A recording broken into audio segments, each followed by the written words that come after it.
So today we're going to be talking about content creation for clubs. And here today I have Austin and Zander Arthur. They are both the owners of a very successful gym, the biggest gym in Florida. And I have them here today because they've pretty much constructed one of the best content creation systems for any gymnastics center I've ever seen. So thank you guys for being here. Thanks, Adam. So I want to know who first pretty much started getting into the content. So I know Austin was first in web development at the beginning of your guys' careers and starting the gymnastics center.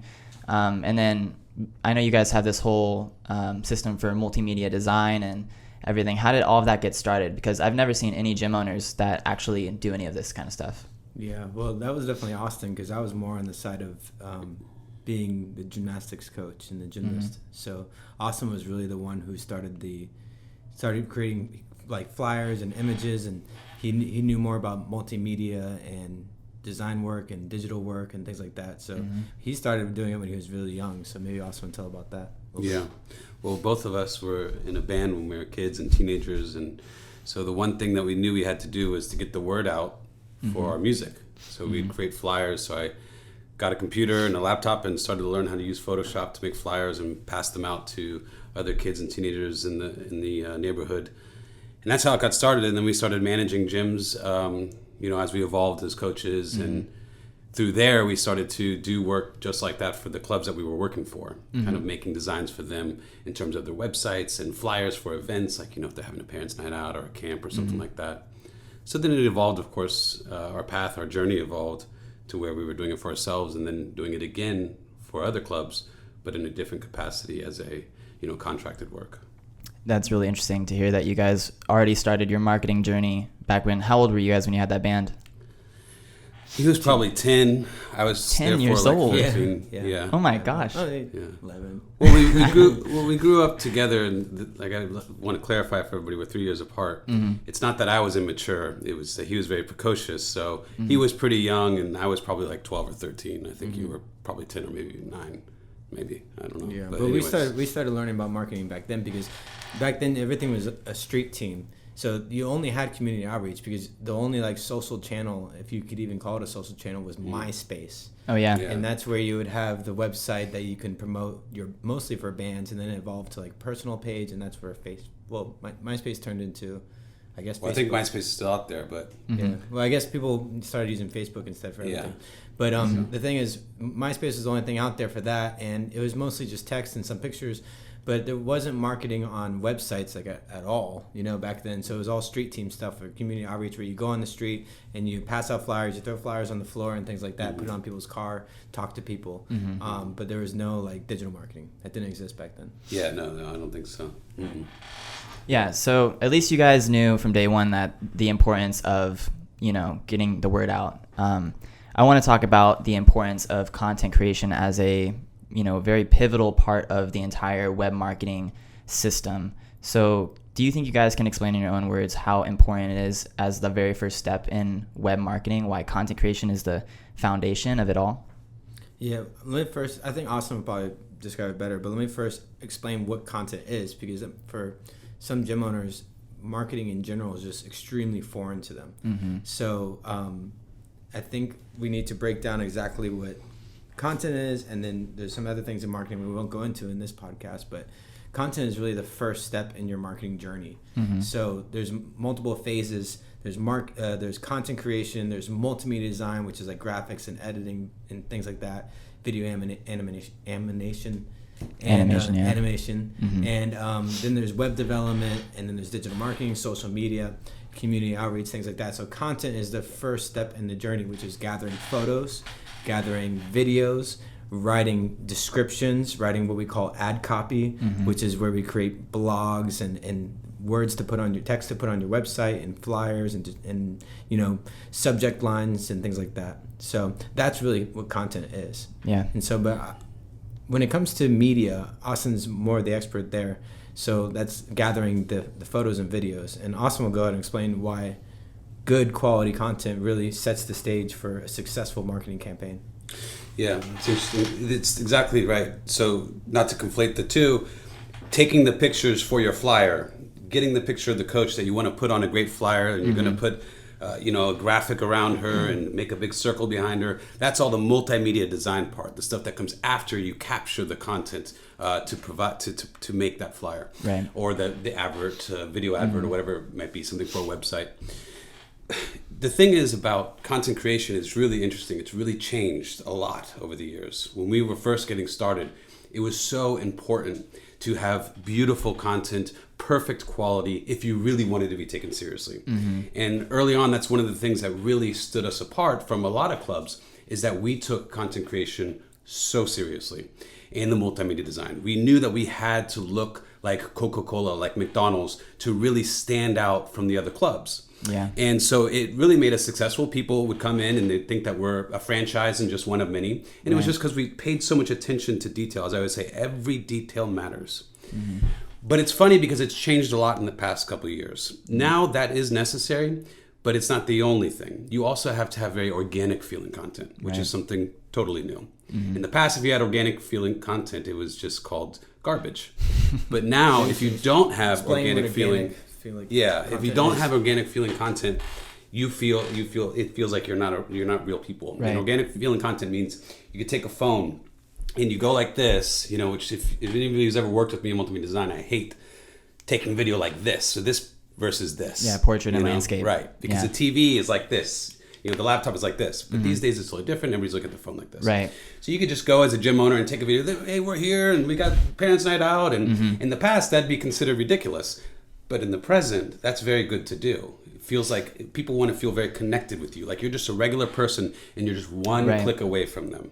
Right. So now you have to do both. You have to have high quality content and you have to have that organic content, that really easy to do stuff. Maybe yourself in the kitchen just talking to your people.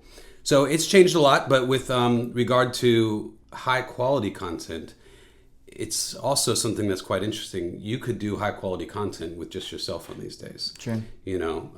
Apple and Android both are really good. One more than the other in terms of one's better at still photos, one's better at video. But you could take great content for your website, for your blog post, whatever you want to do, all from your phone. So it's really changed a lot. But yeah, I mean, that's kind of the idea of the content introduction and the importance of it. Yeah, so in the article that I'm writing, I'm talking about how content truly, the content you capture truly reflects your branding, the image of your club, what you want to appear as to your potential customers.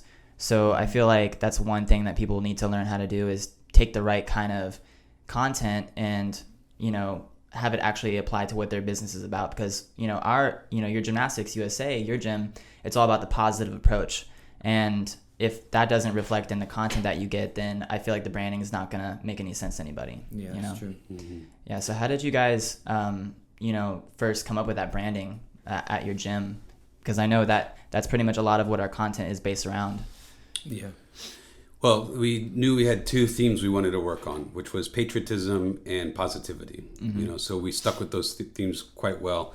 And we have the idea of a professional run business. You want to have a feel to you of a corporate run business for that professional touch that you can count on, but also that personal touch, like a mom and pop shop.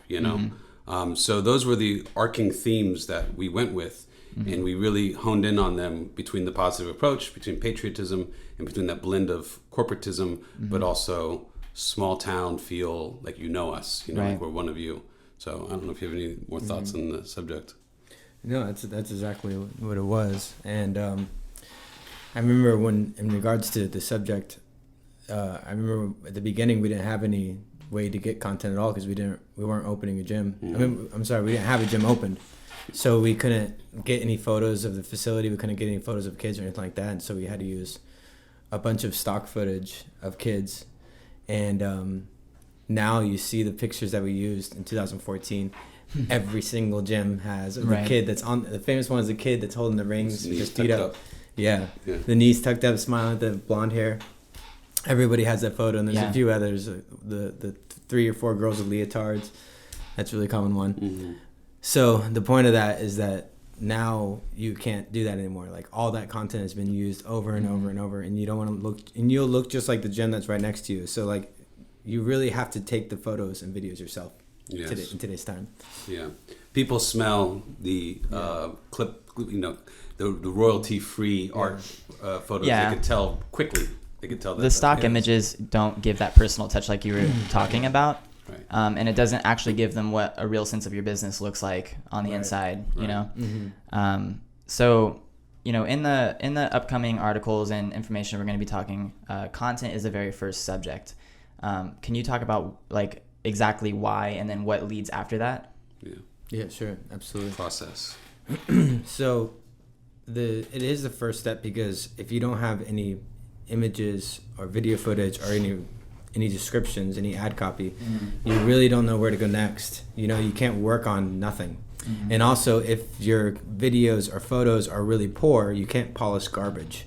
There's no way you can make it look great by the next step, which is multimedia design, which is adding graphics, which is adding text, color correction, any animation or anything like that. You can't do that with bad material. So you have to have good photos, you have to have good video, you have to have a good reason that you're campaigning. So if you're trying to say, hey, 50% off deal, you need to have all the description of why and all the clickbaity kind of stuff, and like, you must click this offer, leaving soon, deal closing soon, whatever. Right. You have to write all that stuff out to give the multimedia designer a vision of what it's supposed to look like. Is it supposed to sparkle? Is it supposed to shine? Do you want streaks on it? Do you want a big star? Do you want whatever? So that's why it's the first step. And then after that, it's putting it on the website, and then putting it on social media, and then boosting the ad through digital marketing efforts, and then creating flyers that you can pass out in your community, and so on and so forth. Right. Yeah. And I love how you're mentioning ad copy, because I feel like what text does for your content is it kind of ties everything in together, because people are always trying to, like, as a human, when you're looking at an image, you're trying to like soak up as much information as possible. And I feel like the ad copy does what its job is supposed to do, is to connect what the image is telling you right to the text. Yeah, that's a great way to say it. I wish I said it like that.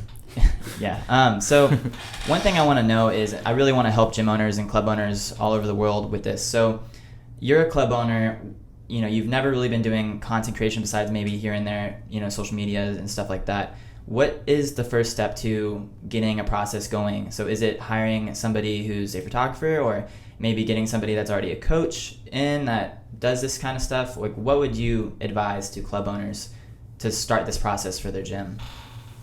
I would definitely do it in-house to get the images and write your own descriptions, because for the description-wise, like ad copy we call it, only you know your business.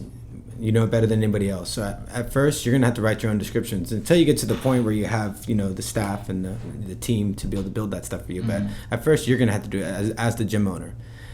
For the photos and stuff, sure, you can do it, but you can also have someone in-house, a coach, an admin staff, to take it with their phone. Just look at the photo. Just look at the video. If it has to look good. If it doesn't look good, don't use it. Don't think that, in post, the design guy will fix it. No, they're not. So you can do it with your camera. The video has 4K. They have profile. If you go on your iPhone and you go to when you put it on profile view, not profile. Portrait view. right. Yeah. Portrait view. That looks so amazing. It looks as good as these cameras. It's awesome. So, but you just have to really look at it and analyze it and say, is this a good image? Is this a good video? And compare it to professional companies. Compare it to Gymnastics USA. Look at your images versus our images at Gymnastics USA. And then really be honest with yourself, and you're like, is this a good image? Is this image bright enough? Is the kid happy? Is the background good? Or is there a trash can right behind the kid? Things like that. Yeah. Exactly. That's a very good point. And that's one thing that people often make a mistake when they're doing content creation, capturing those photos, is they're not paying attention to everything. So you'll be taking this great video of little Susie on the bars, but meanwhile, little Jenny's down there laying on the beach just flat on her stomach, and you're not even looking at that because you're so focused on your one subject. So you really need to obviously focus on that subject, but also look at everything else. Like I said earlier, everything matters, very much so. The other thing is, like you said, with lighting. You want to use lighting. You have to think about lighting, because you don't want it to look like burned toast. Okay, you want it to look beautiful, bright. You want to see all the colors. And the best way to do that, if you're doing it in your club especially, let's say you have windows on the west side, well, you want to film so that the sun is behind you. So that's your lighting. You have professional lighting by the sun. So these are the kinds of things you got to think about with the lighting. Don't ever try to work against the sun. You will lose every time. So stuff like that. Exactly. Yeah, so that actually brings me to a question about equipment. Okay, so does a gym owner have to make a small investment in certain equipment? I know here at our gym, we have a good amount of equipment to set us up for success. Like, is there I know that the phone is a great tool. Yeah. However, like, do you think it's important that these small businesses invest in a little bit of camera equipment? I think that what the small business owner needs to invest in is a good phone. That's it. Okay? They just need to invest in a good phone. They need to go down to the phone store if they don't have a good phone already, and they need to talk to the person about the camera. Okay? My goal is to get a great camera on my phone. Right. You have to have a phone anyway. You have to have a smartphone anyway to successfully be a business owner today. Yeah. So get a good phone if you don't have one already that has a great camera, and then that's going to get you as far as you need to go. Yeah. If you want to take it to the next level later on, then you justify that on your own. You look at your numbers and see if you can afford the luxury of a nice camera. Right. And create content with the equipment that you have. So don't try to pull off some really fantastic video that's really high production with just your camera phone, because you're going to need the right audio equipment, you're going to need the right lighting and all that stuff. You can make amazing advertisements and amazing media off of your phone if you know your limitations. So like if you see a nice video with really good lighting and big wide shots and things like that, that's really with really nice equipment and nice lighting and a whole bunch of production stuff, and they're talking really far away from the camera. That's with the good lapel audio and stuff. If you don't have that, don't try to do stuff like that. You can get away with really good content of just doing like this. What's up, guys? I've seen some really good advertisements from $1 million, $1 billion companies of a guy just holding a phone like that, and just do that then. Know what your limits are. Exactly, and that goes to it changing. 5 years ago, if you go like this and try to make an advertisement, you look like a fool and nobody trusts you. But now it's totally acceptable. And on that, just because you have a beautiful camera on your phone, you don't have a beautiful lapel mic on your collar. Okay, so you got to keep that in mind. Unless you're right here, the microphone's designed to just be right here. So if you're 10 feet away having your coach film you talk about your new summer camp program, forget it. It's going to be a disaster. Don't do that. That's not going to provide you good content. Okay, so if you have the microphone, fine. But if you're working off your phone, be very careful with the audio. I would just recommend doing a voiceover. So talking about content creation. Right. You could do the video. You can have all these beautiful scenes in it, but don't have yourself talking on it. If you really want to talk in the video, if you're limited to your phone, do the audio separate, do your voiceover. So then you record right here on your phone, and then you have that audio track to add to the video that you created. Right. Yeah. So I think you guys are giving a lot of value to these gym owners, because I know some of them are kind of in the older generation too. So I've heard I talked to thousands of gym owners before, and a lot of them are on the older side. So their excuse is that they're not, accustomed to technology. Is this something that you think that they're just gonna have to get over, or do they hire somebody like a young person to assist them with all of this? It's more that they don't see the value in it than them actually knowing how to do it themselves, because they can get anybody to do it. They can get their admin staff to do it, the coaches to do it. So they know the technology. It's just the generation before, the newer generation of gym owners, they don't understand the value of good content and digital and web development, web marketing, digital marketing. They don't understand the value. So they need to be educated on how everything has shifted to online. So they don't need to know the technology at all. If they don't have a phone, they don't have a phone. That's fine. But I guarantee you that 16, 17-year-old coach does, and she has the perfect iPhone to make the perfect content. She probably makes great content all the time on her own Instagram. Right. Yeah. So you don't need to know the technology. You just need to know the value in the technology, and that'll make you successful. Because right now, and with the current climate, when we come back from COVID and stuff, you're going to have nobody come knocking at your door. Back in the day, back in the 90s and the early 2000s, people didn't need to go to your website first and look at your photos and see all the information. They would just knock on your door and walk into your facility for information and get the brochure, or just try the free class or whatever. They don't do that anymore. They look online first. Through Google, they search you. It's all Google. And they look at pictures. They want to see the 3D virtual tour first. And that's already been the case for the past 5 years, and increasingly growing. Because I remember when we first opened just 6 years ago, that wasn't the case. People were still walking in. We didn't see the value in digital marketing. We knew the value of content creation and multimedia design, but digital marketing itself, we didn't see the value, which is like boosting your ads and stuff, just for people that don't know the difference. so now it's all about. So back then it was all about people knocking on your door and walking in, and then it became more about them looking up online. And now, because post-COVID, now it's definitely going to be all online. They're not going to invest or take the risks, if you will, of going out and being out and meeting people in the real world. They're going to want to do it online first and make sure if they want to take that choice and want to take that risk or investment, then they'll go out. Yeah, it's very true. Just think about your own personal life. You know, I know that when I go home, me and my wife, when we're laying in bed, what are we doing? Let's be honest, most of us are on our phones. Yeah. And you know, there's a lot of stigma against that, you know, well, you're just on your phone all the time. But if you think about it, in the 1950s and you see a picture of a couple, what are they doing in bed? Reading books. They're reading their own books. Yeah. So this is just the new book, you know, and It's a lot of just- times you're reading a book on your phone. It's just Absolutely. a dumber version.